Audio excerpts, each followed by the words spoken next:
Everyone, I welcome you in our YouTube channel. और आज हम बात करेंगे क्लास 12 की पॉलिटिकल साइंस के चैप्टर 3 सत्ता के नए केंद्र के बारे में। ये इस चैप्टर का पार्ट 2 है।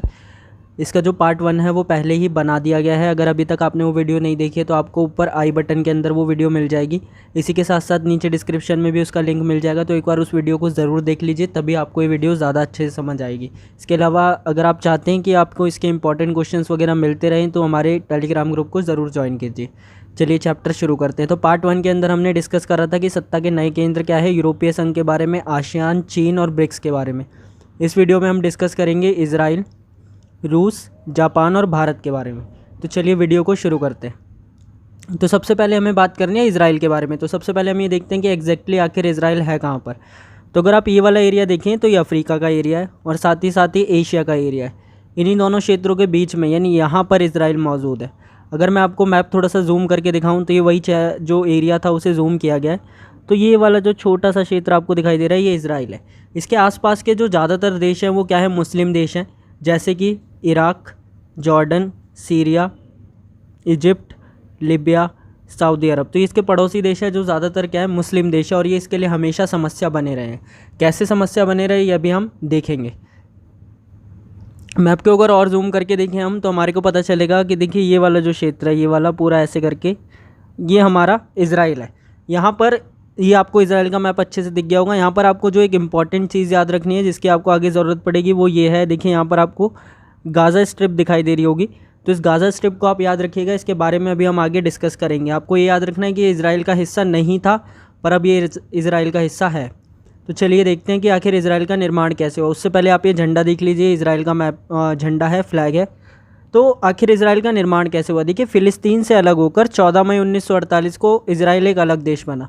कहने का मतलब है कि जैसे भारत से अलग होकर एक अलग देश बना था कौन सा, पाकिस्तान, ठीक उसी तरीके से फ़िलिस्तीन से अलग होकर 14 मई 1948 को इजराइल एक अलग देश बना। ये विश्व का एक अकेला यहूदी देश है।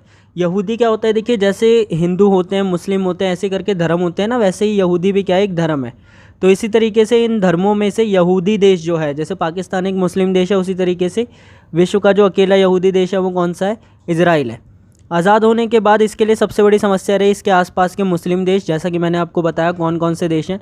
तो आखिर हुआ क्या, देखिए जैसे ही ये 14 मई 1948 को आज़ाद हुआ तो आज़ाद होने के तुरंत बाद मिस्र, सीरिया, इराक और जॉर्डन, इन 4 देशों ने इस पर क्या किया, आक्रमण कर दिया। और कहने का मतलब है कि युद्ध शुरू हो गया। और यहीं से शुरुआत हुई किसकी, अरब इजराइल वॉर की। ये जो युद्ध शुरू हुआ इसे क्या बोला जाता है, अरब इजराइल वॉर। ये 1948 से लेकर 1949 तक चला। पर इस क्षेत्र के अंदर हुआ क्या, यानी भले ही 4 देश थे उसके विरोध में, फिर भी इजराइल इसके अंदर क्या हो गया, जीत गया और उसने एक बड़े क्षेत्र पर क्या किया, कब्जा कर लिया। तो बेसिकली इस युद्ध के अंदर 4 देशों ने इजराइल पर हमला किया, पर फिर भी इजराइल उनसे जीत गया और उसने जितना क्षेत्र आज़ाद होने के बाद लिया था उससे भी ज़्यादा क्षेत्र पर क्या किया, कब्जा कर लिया। इसके अलावा जो दूसरा युद्ध है वो कौन सा है, जून युद्ध। ये आपको याद रखना इंपॉर्टेंट है। इसे 6 डे वॉर भी बोला जाता है।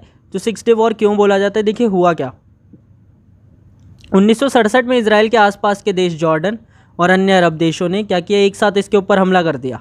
अब इसमें क्या हुआ कि पिछले युद्ध की तरह इस युद्ध में भी इजराइल ने सबको बड़ी आसानी से सिर्फ 6 दिन के अंदर हरा दिया। कितने दिनों में, 6 दिन। इसीलिए बोलते हैं इसे क्या, 6 डे वॉर। इस युद्ध में इजराइल ने गाज़ा पट्टी पर भी कब्जा कर लिया और अपना क्षेत्रफल लगभग 3 गुना बढ़ा लिया। देखिए चैप्टर के शुरू में मैंने आपको क्या बताया था, ये वाला क्षेत्र जो कि क्या है, गाज़ा पट्टी। तो मैंने क्या बोला था कि ये इजराइल का हिस्सा नहीं था पर अब है। तो इसी 6 डे वॉर के अंदर इजराइल ने क्या किया था, इस गाज़ा पट्टी पर भी कब्जा कर लिया था और अपना क्षेत्रफल लगभग 3 गुना बढ़ा लिया था। यानी जितना क्षेत्र उसके पास था उससे भी 3 गुना ज़्यादा क्षेत्र क्या हो गया, अब उसके पास आ गया। अगर हम इजराइल की भौगोलिक विशेषताओं के बारे में बात करें तो देखिए इसके आसपास के जो देश है वो कौन से, जैसे लेबनान, सीरिया, जॉर्डन और मिस्र। तो ये मुस्लिम देश हैं इसके आसपास के। इसका जो कुल क्षेत्रफल है वो लगभग 22,145 वर्ग किलोमीटर का है। इसी के साथ साथ इसकी कुल जनसंख्या 85 लाख है। ये दक्षिण पश्चिमी एशिया में स्थित है और विश्व में कहीं भी जन्म लेने वाला यहूदी व्यक्ति क्या होता है, इजराइल का नागरिक होता है। कहने का मतलब है कि एक यहूदी धर्म को मानने वाला व्यक्ति भले ही इंडिया में पैदा हो, पाकिस्तान में हो या अमेरिका में, उसको ऑटोमेटिकली इजराइल की नागरिकता मिल जाती है, यानी वो यहाँ का नागरिक बन जाता है। नेक्स्ट अगर हम देखें इसकी राजनीतिक विशेषताएं तो देखिए यहाँ की जो राष्ट्रीय भाषा है वो हिब्रू है। जैसे हमारे यहाँ कौन सी भाषा है, हिंदी है, इसी तरीके से यहाँ की राष्ट्रीय भाषा क्या है, हिब्रू है। हिब्रू की जो एक खास बात है वो ये है कि जैसे हम लेफ़्ट से राइट में लिखते हैं वैसे ही हिब्रू के अंदर राइट से लेफ़्ट में लिखा जाता है, यानी इसके अंदर उल्टा लिखा जाता है। इसी के साथ साथ यहाँ जो इसकी राजधानी है वो क्या है, यरूशलेम है। इसी के साथ साथ इसके राष्ट्रपति का नाम क्या है, रेवेन रिवलिन, और यहाँ के प्रधानमंत्री का नाम क्या है, बेंजामिन नेतन्याहू। यहाँ पर भी भारत की तरह ही संसदीय लोकतंत्र की व्यवस्था है, यानी यहाँ पर भी चुनाव होते हैं और नेताओं को सेम वैसे ही चुना जाता है जैसे भारत में। सैन्य विशेषताओं के बारे में बात करें तो सेना की शक्ति के आधार पर इजराइल विश्व का 8वां सबसे बड़ा देश है। साइज़ में भले ही बहुत छोटा है, पर सेना के हिसाब से विश्व में 8वां सबसे बड़ा देश है। इसकी सेना में लगभग 35 लाख सैनिक है, और इजराइल में सेना में महिलाओं को भी शामिल किया जाता है। जैसे हमारे यहाँ महिलाएं शामिल नहीं होती, वैसे इजराइल में महिलाओं को शामिल किया जाता है। इसी के साथ साथ हर स्कूली विद्यार्थी को क्या की जाती है, आर्मी की ट्रेनिंग दी जाती है, यानी हर बच्चा जो कि स्कूल के अंदर पढ़ता है उसे आर्मी की ट्रेनिंग दी जाती है। अगर सैन्य प्रौद्योगिकी यानी टेक्नोलॉजी के बारे में बात करें तो इजराइल बहुत ज़्यादा आगे है अन्य देशों के मुकाबले, यानी उसकी टेक्नोलॉजी बहुत ज़्यादा उन्नत है। इजराइल में लड़कों को कम से कम 3 साल और लड़कियों को कम से कम 2 साल सेना में काम करना क्या होता है, अनिवार्य होता है। यानी उन्हें लड़कों को 3 साल काम करना ही पड़ेगा और लड़कियों को 2 साल काम करना ही पड़ेगा सेना में। ये सब हथियारों में सक्षम नहीं है, बल्कि इसका निर्यात भी बड़े स्तर पर करता है। ऐसा ही नहीं है कि इसके पास बहुत सारे हथियार हैं, इसी के साथ साथ ये इन हथियारों का निर्यात भी बहुत बड़े स्तर पर करता है। नेक्स्ट अगर हम देखें इसकी आर्थिक विशेषताएं, तो जीडीपी के आधार पर इजराइल का विश्व में 21वां स्थान है, यानी 21वें नंबर का सबसे बड़ा देश है ये। इसके अलावा विज्ञान और प्रौद्योगिकी के क्षेत्र में इजराइल विकसित देशों से भी कई ज़्यादा आगे, यानी जो बड़े बड़े विकसित देश हैं उनसे भी ज़्यादा अच्छी टेक्नोलॉजी है यहाँ पे। व्यापार के मामले में इजराइल अपने आकार के हिसाब से बहुत ज़्यादा आगे, यानी ये ज़्यादातर व्यापार किस में करता है, नवीन प्रौद्योगिकी को विकसित करने और उन्हें दुनिया में निर्यात करने में। कहने का मतलब है कि नई नई प्रौद्योगिकी बनाने में, नई नई टेक्नोलॉजी विकसित करने में और फिर उसे दुनिया में क्या करने में, निर्यात करने में ये मुख्य काम करता है। नेक्स्ट जो हमारा टॉपिक है वो है रूस। तो रूस की अगर हम लोकेशन देखें तो देखिए जो आपको ये मैप दिख रहा है ये क्या है, एशिया, और इसी के साथ ये वाला क्या है, यूरोप। तो जो रूस है, रूस कहाँ से कहाँ तक है अगर हम इसे देखें तो रूस पूर्वी यूरोप के कुछ क्षेत्र से लेकर और एशिया के इस ऊपरी क्षेत्र तक है, क्योंकि इसके नीचे तो चाइना है यहाँ पे और फिर भारत वगैरह है। तो ये जो पूर्वी यानी उत्तरी एशिया और पूर्वी यूरोप के कुछ क्षेत्र को लेकर क्या है, उसके अंदर रूस है। अगर हम आगे देखें तो रूस का शुरुआती दौर कैसा था, ये रूस का मैप है, आप इसे गौर से देख सकते हैं। शुरुआत में क्या हुआ कि देखिए जैसे हमें पता है कि 1917 में बोल्शेविक क्रांति के बाद 15 गणराज्यों को मिलाकर सोवियत संघ बनाया गया था। अब उन 15 गणराज्यों में से ये एक क्या था, रूस था, और इन 15 गणराज्यों में से सबसे बड़ा गणराज्य था कौन सा, रूस।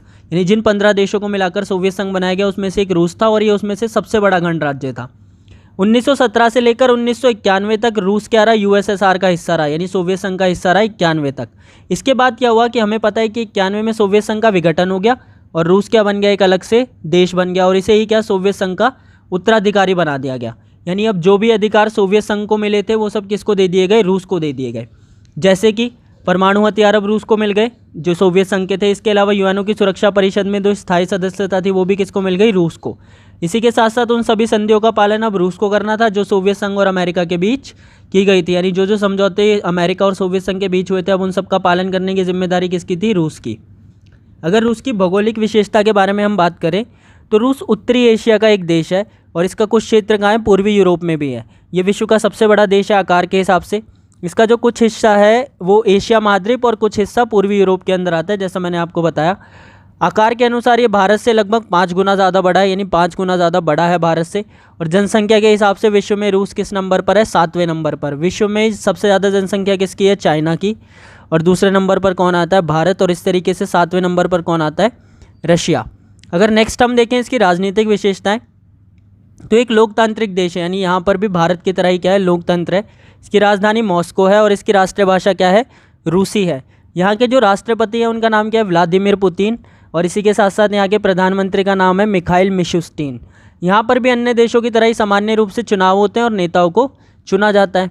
अगर इसकी आर्थिक विशेषताओं के बारे में बात करें तो देखिए आकार के मामले में भले ही रूस एक बहुत बड़ा देश है पर आर्थिक विकास के मामले में रूस उतना उन्नत नहीं है। जीडीपी के अनुसार इसका विश्व में क्या है, 11वां स्थान है।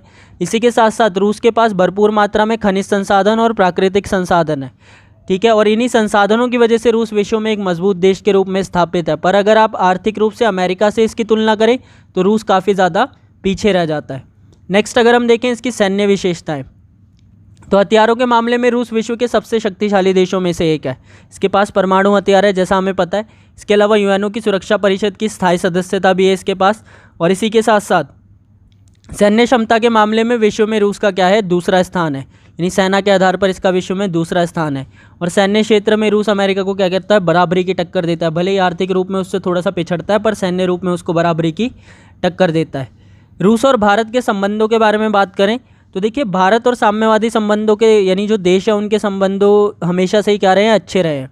रूस शुरू से ही भारत की मदद करता हुआ है। दोनों ही देशों का सपना क्या है, बहुध्रुवीय विश्व का। बहुध्रुवीय विश्व क्या होता है, जिसके अंदर शक्ति के बहुत सारे केंद्र हो। जैसे अगर हम थोड़ा सा पास्ट में चले, शीत युद्ध के दौरान तो उस समय शक्ति के 2 केंद्र थे, एक अमेरिका और एक सोवियत संघ, यानी 2 बड़े देश थे। तो ये हो गया 2 ध्रुवीय विश्व। अगर यही शक्ति के केंद्र वर्तमान समय में सिर्फ अमेरिका है तो ये क्या हो गया, एक ध्रुवीय विश्व। और इसी तरीके से अगर शक्ति के बहुत सारे केंद्र हो जाए, यानी विश्व में बहुत सारे देश शक्तिशाली हो जाए, तो उसे हम क्या बोलेंगे, बहुध्रुवीय विश्व। इसके अलावा जो दोनों देश हैं यानी भारत और रूस, दोनों ही लोकतंत्र में विश्वास रखते हैं। 2001 में भारत और रूस के बीच 80 द्विपक्षीय समझौता हुआ था, यानी दोनों पक्षों से कुछ समझौते हुए थे। भारत रूसी हथियारों का खरीदार है और इसके साथ साथ वो तेल का आयात भी करता है। कहाँ से, रूस से। कुछ वैज्ञानिक योजनाओं में रूस भारत की मदद कर रहा है और कश्मीर मुद्दे पर रूस भारत का हमेशा समर्थन करता हुआ आया है। यानी जब जब अमेरिका ने पाकिस्तान का समर्थन किया है, तब तब रूस ने किसका समर्थन किया है, भारत का। तो अब हमें बात करनी है जापान के बारे में। तो सबसे पहले हम देखते हैं कि जापान है कहाँ। तो ये जो छोटा सा क्षेत्र आपको दिखाई दे रहा है, यही क्या है, ये जापान है। तो इसके बारे में अगर इसका पूरा मैप देखें तो आपको ये दिख जाएगा अच्छे से, ये जापान का मैप है। और जापान का एक छोटा सा द्वीपीय देश है, यानी ये द्वीप है, ये चारों तरफ से पानी से घिरा हुआ है। अब जापान और द्वितीय विश्व युद्ध, यानी जापान कैसे अस्तित्व में आया, वर्तमान स्थिति में कैसे आया। तो देखिए, जैसा हमें पता है कि जो जापान था वो द्वितीय विश्व युद्ध के समय धुरे राष्ट्रों में शामिल था। अब जब द्वितीय विश्व युद्ध का अंत हुआ यानी 1945 में, तो अमेरिका ने जापान पर 2 परमाणु बम गिराए। कहाँ कहाँ पर, इसके 2 शहर हिरोशिमा और नागासाकी पर। बमों का नाम क्या था, बमों का नाम था लिटिल बॉय और फैट मैन। तो अगर हम इसे समराइज़ करें तो शीत युद्ध के अंत के समय यानी 1945 में अमेरिका ने जापान के 2 शहरों हिरोशिमा और नागासाकी पर 2 बम लिटिल बॉय और फैट मैन गिराए। ये क्या थे, ये परमाणु बम थे।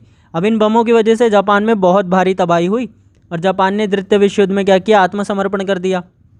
इसके बाद क्या हुआ कि इसके बाद से ही जापानी अर्थव्यवस्था के विकास की शुरुआत हुई और जापान विश्व के कुछ मुख्य देशों में से एक बन गया। तो जिस तरीके से उसने इस आघात को सहा, उसके बाद उसने अपने आप को बहुत अच्छे से उबारा और आज वो विश्व के कुछ बड़े देशों में से एक है। तो देखते हैं जापान के अंदर क्या खास है। तो देखिए, जापान पूर्वी एशिया का एक देश है, जैसा कि मैंने आपको मैप में दिखाया था। क्षेत्रफल के मामले में जापान का विश्व में 63वां स्थान है। जनसंख्या के अनुसार इसका विश्व में 11वां स्थान है। और इसी के साथ साथ जापान का ज़्यादातर हिस्सा क्या है, पहाड़ी और जंगलों से घिरा हुआ है। जापान विश्व में सबसे ज़्यादा प्राकृतिक आपदाओं जैसे कि भूकंप और सुनामी आदि का सामना करता है। और इन सब के बावजूद भी वो विश्व के अंदर क्या अपनी पहचान बनाए हुए हैं। राजनीतिक रूप में बात करें तो देखिए, जापान में संवैधानिक राजतंत्र है, यानी यहाँ पर राजा भी होता है और लोकतंत्र भी है। वर्तमान में जो जापान के राजा है वो कौन है, नारुहितो है, जो कि 2019 से राजा बने। इसके अलावा जापान का जो राजनीतिक मुखिया होता है, यानी राजनीतिक रूप से वो कौन होता है, प्रधानमंत्री। और यहाँ के वर्तमान में प्रधानमंत्री कौन है, शिंजो आबे। यहाँ की राष्ट्रीय भाषा क्या है, जापानीज़ है। आर्थिक विशेषताओं के बारे में बात करें तो जापान विश्व का सबसे अत्याधुनिक प्रौद्योगिकी वाला देश है, यानी मोस्ट इनोवेटिव टेक्नोलॉजी किसकी है, जापान की है। जीडीपी के अनुसार इसका विश्व में 3रा स्थान है। प्रत्येक प्रकार के उत्पादों का जापान द्वारा निर्यात किया जाता है, यानी ये अपने यहाँ बनाता भी है और फिर उन्हें बाहर बेचता भी है। इतनी सारी आपदाओं से घिरा होने के बावजूद भी जापान विकास के क्षेत्र में अन्य देशों से क्या है, बहुत ज़्यादा आगे है। अगर जापान की सैन्य विशेषताओं के बारे में बात करें तो देखिए, विश्व की 4थी सबसे बड़ी सेना किसकी है, जापान की है। सेना पर किए जाने वाले खर्च के अनुसार इसका विश्व में 4था स्थान है। उच्च गुणवत्ता की प्रौद्योगिकी जापानी सेना की क्या है, मुख्य विशेषता है। यानी यहाँ पर जापानी सेना इसीलिए मजबूत है क्योंकि क्या, इसके पास हाईटेक हथियार है। इसी के साथ साथ सैन्य ताकत के मामले में जापान विश्व के कुछ सबसे बड़े देशों में से एक है। और हर क्षेत्र की तरह सैन्य ताकत में भी जापान विश्व के बड़े बड़े देशों को क्या करता है, कड़ी चुनौती देता है। नेक्स्ट अगर हम देखें तो हमें बात करनी है भारत के बारे में। तो भारत का जैसा हमें पता ही है कि वो एशिया महाद्वीप के दक्षिणी हिस्से में स्थित है, यानी यहाँ पर। तो अगर हम आगे चले तो भारत का शुरुआती दौर कैसा था। देखिए, 15 अगस्त 1947 को जब ब्रिटिश भारत का विभाजन हुआ, जैसा कि हमें पता है 15 अगस्त 1947 को भारत आज़ाद हुआ था, तो उसका बंटवारा हुआ था। तो उसके 2 टुकड़े हुए, पहला क्या बना, भारत, और दूसरा क्या बना, पाकिस्तान। अब इसके अंदर एक चीज़ और है, देखिए, जब भारत बना उसके भी 2 हिस्से हुए थे। पहला क्या बना, भारत, और दूसरा देसी रजवाड़े। इसे आप इस मैप से समझ सकते हैं, इसे ज़रा गौर से देखिए। ये वाला जो क्षेत्र है ये पाकिस्तान का है, तो 2 पाकिस्तान बने थे, एक पश्चिमी पाकिस्तान और एक पूर्वी पाकिस्तान। इसी तरीके से 2 भारत बने थे। ये जो ऑरेंज वाला हिस्सा आपको दिख रहा है ये क्या है, ये भारत है। और इसके अलावा जो सफ़ेद वाला हिस्सा है वो रजवाड़े है। रजवाड़े क्या होते हैं? रजवाड़े वो क्षेत्र थे जहाँ पर राजा महाराजाओं का शासन हुआ करता था उस समय। तो आज़ाद होने के साथ ही अब भारत के सामने क्या चुनौती आ गई कि इन देसी रजवाड़ों को भारत में शामिल करें, यानी जितने भी राजा महाराजाओं शासित क्षेत्र थे उनको भारत में शामिल किया जाए, यानी राजा महाराजाओं को मनाया जाए और उन्हें बोला जाए कि आप भारत में क्या हो जाओ, शामिल हो जाओ। तो समय के साथ साथ लगभग सभी देसी रजवाड़े भारत में शामिल हो गए और इस तरीके से क्या हुआ, भारत का निर्माण हुआ। अब निर्माण के बाद देखते हैं क्या हुआ कि भारत और चीन, तो सबसे बड़ी जो समस्या रही भारत की चीन के साथ रही। पहले इसने क्या किया, 1954 में भारत और चीन के बीच पंचशील समझौता किया गया। पंचशील समझौते में 5 बातें थी, जैसा कि इसके नाम से भी पता चलता है पंच।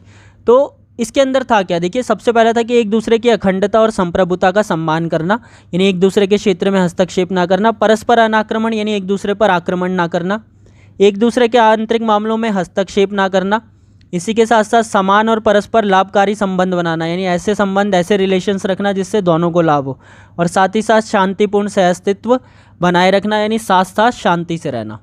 नेक्स्ट अगर हम देखें तो समस्या क्या थी, देखिए सबसे पहली समस्या है तिब्बत की समस्या। तो तिब्बत है क्या आखिर, अगर आप इस मैप में देखें तो देखिए ये तिब्बत का एरिया है, जैसे कि आपको दिख रहा होगा, ये वाला चाइना है और ये वाला भारत है। जो तिब्बत है वो चाइना और भारत के स्थिति में अलग बीच में स्थित एक देश है। समस्या क्या है, तो देखिए तिब्बत भारत और चीन के बीच स्थित एक देश है। चीन शुरू से ही क्या करता था, तिब्बत पर अपना अधिकार जताता था, जबकि भारत का मानना इससे ठीक उलट था। यानी चीन तो शुरू से कहता था कि तिब्बत उसी का हिस्सा है, जबकि तिब्बत कहता था कि वो आज़ाद है और भारत भी कहता था कि वो आज़ाद है। पर 24 अप्रैल 1949 को कुछ शर्तों के साथ भारत ने मान लिया कि चलो ठीक है, तिब्बत क्या है, चीन का ही हिस्सा है, और ये वादा लिया कि जो चीन है वो क्या करेगा, तिब्बत को थोड़ी सी स्वायत्तता प्रदान करेगा। पर ऐसा हुआ नहीं, यानी चीन ने ऐसा नहीं किया, उसने तिब्बत पर जोर आजमाइश शुरू कर दी। तो इसी वजह से जो तिब्बत के लोग थे उन्होंने चीनी शासन के विरोध में क्या कर दिया, सशस्त्र विद्रोह कर दिया, यानी हथियार उठाए और उनका विरोध करने लगे। और इस विद्रोह को चीनी सेनाओं द्वारा क्या किया गया, दबा दिया गया, यानी उसने इन विद्रोह को बढ़ने नहीं दिया। इस स्थिति को खराब होते हुए देख जो तिब्बत के धर्मगुरु है, जिनका नाम क्या है, दलाई लामा, उन्होंने 1959 में भारत से शरण मांगी कि मैं भारत में आकर रहना चाहता हूँ। तो भारत ने उन्हें शरण दी, कहाँ पर, धर्मशाला में। अब इस जगह का नाम आपको याद रखना है, क्या नाम है इसका, धर्मशाला। अब धर्मशाला का मतलब ये नहीं है कि जैसे हम नॉर्मली धर्मशाला को समझते हैं, ये एग्जैक्ट एक जगह का नाम है। तो धर्मशाला में उन्हें क्या दी, शरण दी। अब चीन ने ऐसा कहा कि भारत ने जो दलाई लामा को शरण दी है वो उसके आंतरिक मामलों में हस्तक्षेप है, यानी भारत उसके आंतरिक मामलों में क्या कर रहा है, हस्तक्षेप कर रहा है, जो कि सही नहीं है। इसके अलावा जो दूसरी समस्या भारत और चीन के बीच वो है भारत और चीन का सीमा विवाद। अब देखते हैं सीमा विवाद क्या है। देखिए जो भारत और चीन के बीच का सीमा विवाद है वो जम्मू कश्मीर के अक्साई चीन और अरुणाचल प्रदेश के नेफा क्षेत्र को लेकर है। अब ये दोनों क्षेत्र है कहाँ, तो मैप में अगर हम देखें तो हम देख सकते हैं, देखिए ये वाला जो क्षेत्र है ये अरुणाचल प्रदेश का नेफा क्षेत्र है और इसी के साथ साथ ये वाला अक्साई चीन का क्षेत्र है।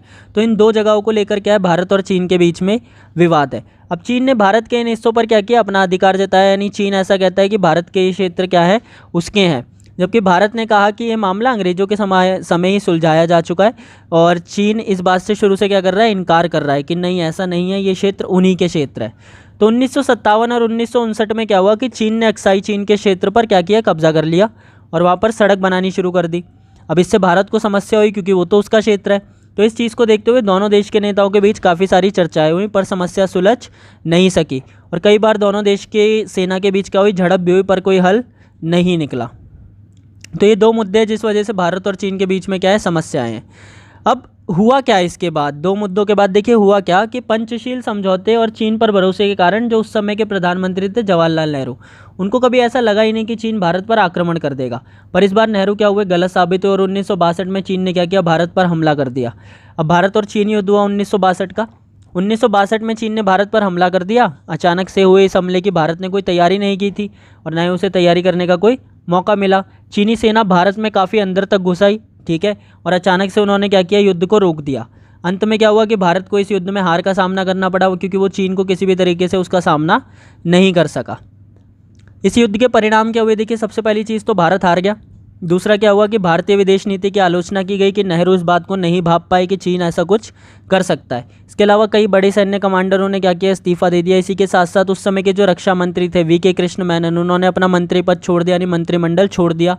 पहली बार सरकार के खिलाफ क्या हुआ, अविश्वास पत्र लाया गया और साथ ही साथ भारत में मौजूद कम्युनिस्ट पार्टी का क्या हो गया, बंटवारा हो गया। यानी उस समय सीपीआई जो थी, यानी कम्युनिस्ट पार्टी ऑफ इंडिया, उसके दो हिस्से हो गए। पहला बना क्या, सीपीआई, और दूसरा बन गया क्या, सीपीआईएम, CPIM का मतलब क्या था, M से था मार्क्सवादी, तो जो चाइना के समर्थन में थी वो क्या बन गई CPIM, और जो भारत के में थी वो क्या रही CPI। तो इस तरीके से CPI यानी कम्युनिस्ट पार्टी ऑफ इंडिया के दो हिस्से हो गए। इसी के साथ साथ जो तीसरा हुआ वो ये कि नेहरू की छवि को नुकसान पहुंचा, क्योंकि नेहरू इस बात को भांपने में नाकाम रहे कि चीन भारत पर हमला कर सकता है। आगे अगर हम देखें तो भारत और पाकिस्तान के युद्धों के बारे में बात करनी है, तो सबसे पहला जो युद्ध हुआ था वो 1947 में हुआ था कश्मीर विवाद को लेकर। तो देखिए आज़ादी के तुरंत बाद ही भारत और पाकिस्तान के बीच युद्ध शुरू हो गया। अब इस युद्ध का मुख्य कारण क्या था, कश्मीर था। इस युद्ध में भारत को विजय प्राप्त हुई, पर इस युद्ध के अंदर जम्मू कश्मीर के कुछ हिस्से पर पाकिस्तान ने कब्जा कर लिया। उस क्षेत्र को भारत POK कहता है, यानी पाकिस्तान ऑक्यूपाइड कश्मीर, जबकि पाकिस्तान उसे क्या कहता है, आज़ाद कश्मीर कहता है। आप इसे मैप में देख सकते हैं, ये वाला जो क्षेत्र आपको दिखाई दे रहा है ये POK का है, यानी पाकिस्तान ऑक्यूपाइड कश्मीर का है, जिसे भारत POK बोलता है और पाकिस्तान क्या बोलता है, आज़ाद कश्मीर। जो दूसरा युद्ध हुआ भारत और पाकिस्तान के बीच वो हुआ उसके ठीक यानी चीन युद्ध के ठीक 3 साल बाद, यानी 1965 में। तो 1962 में जब चीन युद्ध हुआ तो उसके बाद भारत की समस्या खत्म नहीं हुई। 1965 में फिर से जल विभाजन को लेकर भारत और पाकिस्तान के बीच युद्ध शुरू हो गया। अंत में वही हुआ कि भारत ने पाकिस्तान को बड़े ही आराम से हरा दिया। नेक्स्ट अगर हम देखें तो नेक्स्ट युद्ध हुआ 1971 में। अब इसके लिए आपको थोड़ा सा मैप को देखना पड़ेगा। देखिए जब भारत आज़ाद हुआ था तो उस समय 2 पाकिस्तान बने थे, पहला कौन सा, पश्चिमी पाकिस्तान, और दूसरा कौन सा, पूर्वी पाकिस्तान। तो ये दोनों अलग अलग क्षेत्र थे। तो ऐसे में जो ये वाला क्षेत्र था यानी पूर्वी पाकिस्तान का, ये कहने लगा कि हमें पश्चिमी पाकिस्तान से क्या होना है, अलग होना है। ठीक है, तो इसी चीज़ को देखते हुए 1971 में यहाँ पर क्या हुआ था, आंदोलन शुरू हुआ था और भारत और पाकिस्तान के बीच इसी वजह से युद्ध हुआ और उसी समय ये क्षेत्र आज़ाद हुआ और ये क्या बन गया, बांग्लादेश बन गया। तो देखिए 1971 में पूर्वी पाकिस्तान की समस्या के कारण भारत और पाकिस्तान के बीच युद्ध शुरू हो गया। ये युद्ध भारत की जीत और पूर्वी पाकिस्तान की आज़ादी और एक नए देश बांग्लादेश के निर्माण के साथ खत्म हुआ, यानी जो ये वाला क्षेत्र था उसको आज़ादी मिली और ये क्या बन गया, बांग्लादेश बन गया, जिसे आज आप मैप पर देखते हैं। तो नेक्स्ट अगर हम देखें तो जो चौथा युद्ध हुआ भारत और पाकिस्तान के बीच वो 1999 में, जिसे कारगिल का युद्ध कहा जाता है। तो 1999 में पाकिस्तान ने क्या किया, कारगिल के क्षेत्र पर सेना तैनात की और घुसपैठ करने की कोशिश की। अब घुसपैठियों को बाहर निकालने के लिए भारत ने क्या चलाया, ऑपरेशन विजय चलाया। ये आपको याद रखना, ऑपरेशन विजय 60 दिन तक ये चला और इस युद्ध में भारत ने पाकिस्तान की सेना को क्या किया, पूरी तरह से ढेर कर दिया और भारत इस युद्ध में बड़े ही आराम से हमेशा की तरह जीत गया। तो टोटल हमारा 1 युद्ध हुआ चीन से और 4 युद्ध हुए पाकिस्तान से। चीन वाला 1 युद्ध हम हार गए और पाकिस्तान वाले 4 युद्ध हम जीत गए। आगे अगर हम देखें तो भारत की भौगोलिक विशेषताएं क्या है। देखिए भारत दक्षिण एशिया का एक विकासशील देश है, यानी अभी अपना विकास कर रहा है, दक्षिण एशिया में स्थित है। विश्व का 7वां सबसे बड़ा देश है साइज़ के हिसाब से। जनसंख्या के आधार पर यह विश्व का दूसरा सबसे बड़ा देश है। इसके दक्षिण में हिंद महासागर है, पूर्व में अरब सागर और पश्चिम में बंगाल की खाड़ी। और विश्व में सबसे ज़्यादा सांस्कृतिक और धार्मिक विभिन्नता कहाँ पर है, भारत में। अगर हम आगे देखें तो इसकी राजनीतिक विशेषताएं देखिए, विश्व का सबसे बड़ा लोकतांत्रिक देश है ये। यहाँ संसदीय शासन प्रणाली है, संघीय शासन प्रणाली है। संघीय शासन प्रणाली का मतलब कि राज्य की अलग सरकार, केंद्र की अलग सरकार और दोनों में काम क्या किया गया, बांटा गया है। वर्तमान प्रधानमंत्री यहाँ के नरेंद्र मोदी और हमारे यहाँ राष्ट्रपति कौन है, रामनाथ कोविंद। अगर आर्थिक विशेषताएं देखें तो देखिए आज़ादी के बाद भारत ने क्या अपनाया, मिश्रित अर्थव्यवस्था को अपनाया, जिसमें सरकारी क्षेत्र भी था और निजी क्षेत्र भी था। अब 1947 से 91 तक तो भारत में वृद्धि दर सामान्य रही इसी व्यवस्था की वजह से, पर 91 में भारत ने क्या किया, बड़े आर्थिक बदलाव किए। किसके रूप में, LPG के रूप में। यहाँ पर LPG का मतलब क्या, L से लिबरलाइजेशन यानी उदारवाद, P से प्राइवेटाइजेशन यानी निजीकरण और G से ग्लोबलाइजेशन यानी वैश्वीकरण।